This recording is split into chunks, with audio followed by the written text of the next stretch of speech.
Hola, soy Daniel Blanco y en este video hablaremos sobre la música programática y las piezas de carácter. Acompáñenme. Y bueno, nos preguntaremos qué es la música programática. ¿No te parece eso curioso? Mm, La música programática es aquella que está elaborada a base de una narración de algo ya escrito y que es un lenguaje extra musical que nos ayuda a entender la música o para darle el significado que el compositor le quería dar. Y bueno, esto fue muy ocupado en el periodo del romanticismo en el siglo XIX. Un gran ejemplo para esto fue la Gran Sinfonía Fantástica de Héctor Berlioz, el cual está hecha en 1830 con 5 movimientos.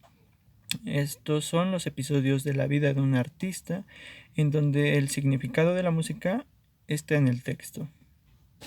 Y anteriormente hubo otro compositor que hizo música programática, el cual fue Antonio Vivaldi, en sus 4 estaciones, divididos cada uno en 3 movimientos, proporcionándonos un discurso musical. Los compositores que se acercaron más a hacer música programática en la primera mitad del siglo XIX fue Franz Liszt y en la segunda mitad del siglo XIX fue Camille Saint-Saëns con el Carnaval de los Animales. Y bueno, pues como en todo hay quienes apoyan una idea, hay quienes no. Entonces, para esta época hubo quienes dijeron que no iban a hacer música programática.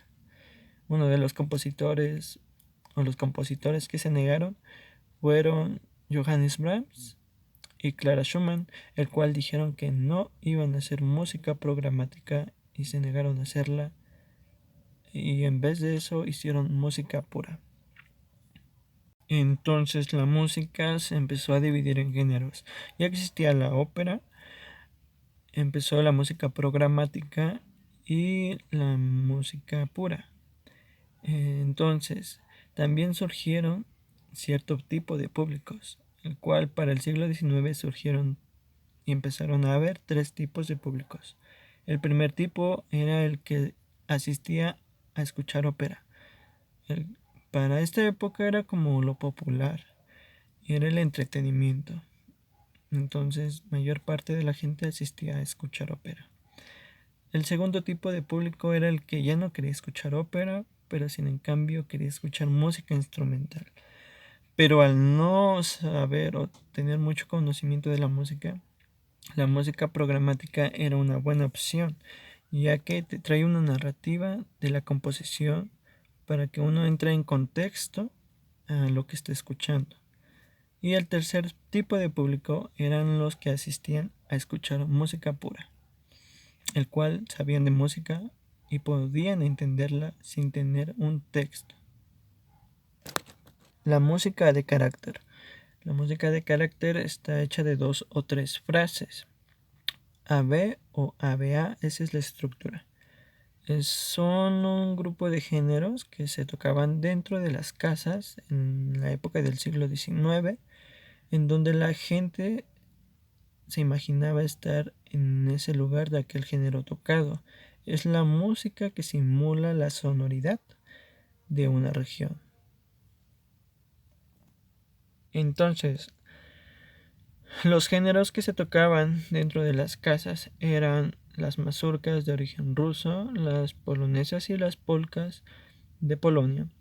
El chotis a manera germana representaban las danzas escocesas, música escocesa, el vals de origen austriaco y el minueto que era de origen francés. Después también se metieron los géneros de preludios, estudios y fantasías. Hubo otro problema. La música de carácter no se podía obtener en todas las casas. Entonces fue por eso que el gobierno en aquel tiempo empezó a financiar la música para tocarse en plazas públicas mediante una banda militar. Esto fue una práctica musical nueva para la segunda mitad del siglo XIX, en donde se empezaron a hacer arreglos de óperas y de sinfonías para banda, y de allí surgieron las bandas sinfónicas. Y bueno, todo esto fue un símbolo para toda la gente que no podía tener la música en su casa o en ir a una sala de concierto.